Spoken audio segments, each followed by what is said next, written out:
Assalamualaikum warahmatullahi wabarakatuh.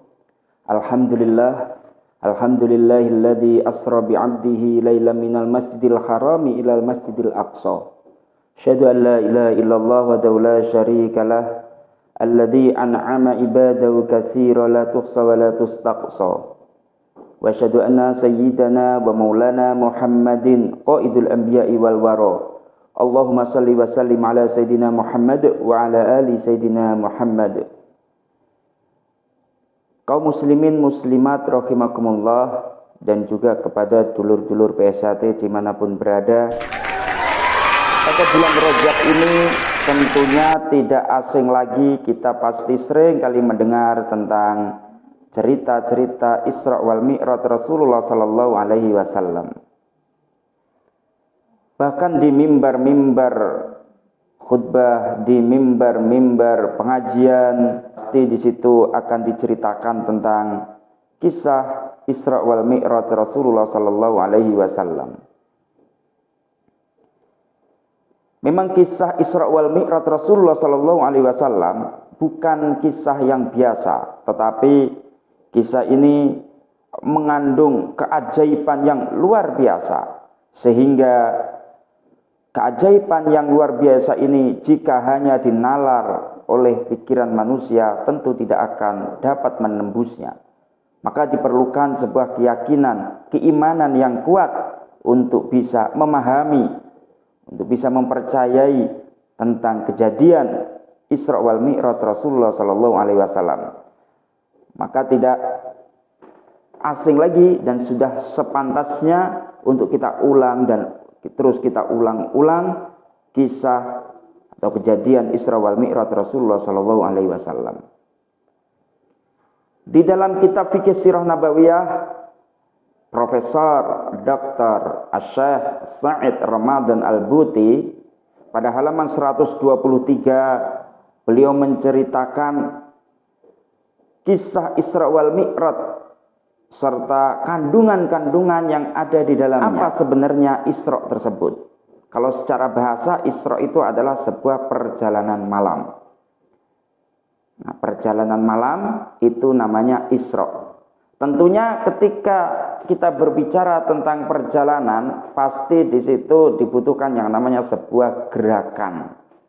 Nah, gerakan ini tentu akan melibatkan jiwa dan raga. Maka tidak asing lagi kalau kita lihat misalkan latihan-latihan PSHT, latihannya malam. Kenapa tidak siang hari? Di mana-mana latihannya pasti malam hari. Dan di dalam latihan itu tidak hanya diam, tidak hanya mendengarkan. Di dalamnya ada kegiatan, ada aktivitas jiwa dan raga. Aktivitas olahraga yang melibatkan jiwanya, staminanya, dan juga melibatkan raganya. Kenapa demikian?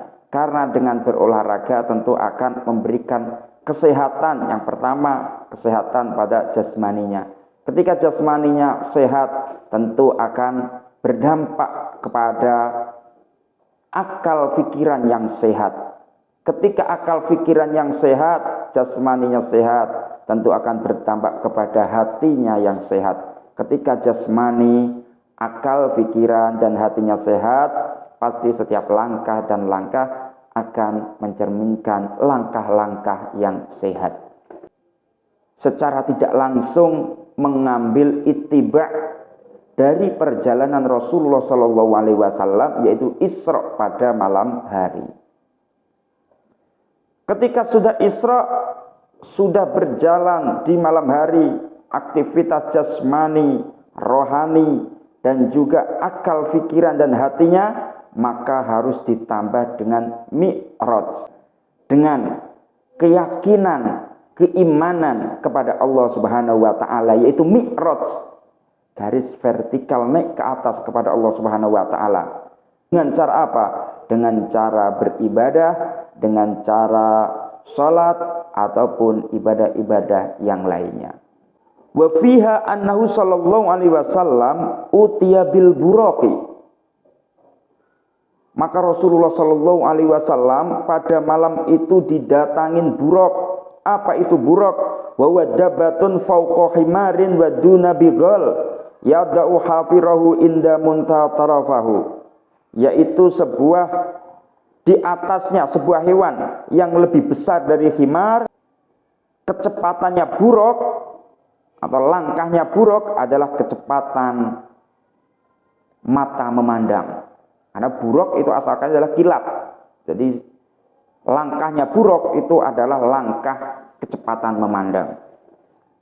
Wa fi anna sallallahu dakhala al-masjidil aqsa fa shalla fihi rak'ataini. Kemudian Rasulullah sallallahu alaihi wasallam masuk Masjid Aqsa, kemudian salat 2 rakaat, mengerjakan salat 2 rakaat.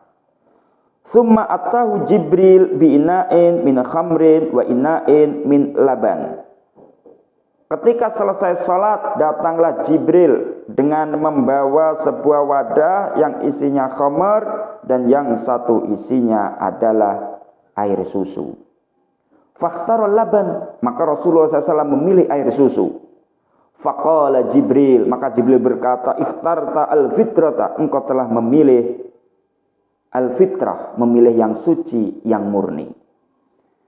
Dr. Said Ramadan Al-Buti kemudian mengatakan di sini, maksud daripada Rasulullah SAW memilih laban atau memilih air susu tidak lain adalah sebagai simbolik tanda bahwa sesungguhnya agama Islam adalah agama yang fitrah, agama yang suci, agama yang murni, yaitu sesuai dengan fitrahnya manusia. Ya, agama Islam itu sesuai dengan fitrahnya manusia. Kita ambil contoh misalkan, fitrahnya manusia tentu mempunyai rasa malu. Ketika dia tidak memakai pakaian, pasti akan merasakan malu. Maka agama Islam melalui syariat hukum yang ada di dalamnya mewajibkan kepada umatnya untuk menutup aurat. Nah, ini fitrahnya manusia sudah sesuai dengan fitrah yang ada di dalam syariat agama Islam. Di dalam Isra wal Mi'raj ini mengandung sebuah nilai-nilai yang luar biasa.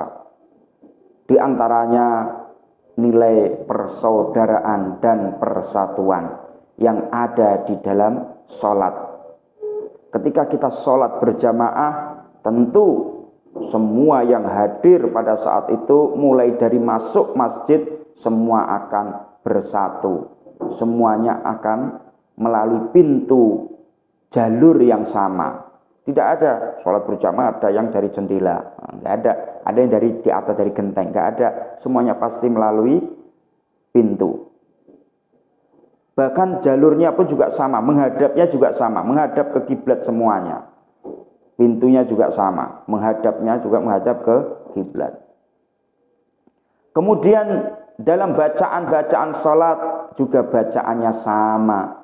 Siapapun yang datang di dalam masjid untuk melaksanakan sholat berjamaah, semuanya sama dalam bacaan sholatnya. Ketika imam mengucapkan Allahu Akbar, maka semua makmum, baik beda suku maupun beda bahasa, atau siapapun yang datang, baik yang punya jabatan atau yang tidak punya jabatan, maka semuanya sama, duduk bersama, barisnya juga sama, gerakannya sama, bahasanya juga sama. Baik itu tetangga, orang lain, atau siapapun. Ketika sudah berada dalam masjid melaksanakan sholat berjamaah, maka bersatu padu untuk melaksanakan sholat berjamaah, dan tidak ada di antara satu dengan yang lainnya saling bermusuhan. Semuanya bersaudara. Maka inilah yang dapat kita ambil hikmahnya, yaitu sholat sebagai landasan kita untuk persatuan dan juga persaudaraan yang harusnya kita aplikasikan, kita laksanakan setiap hari. Akhirul kalam, wassalamualaikum warahmatullahi wabarakatuh.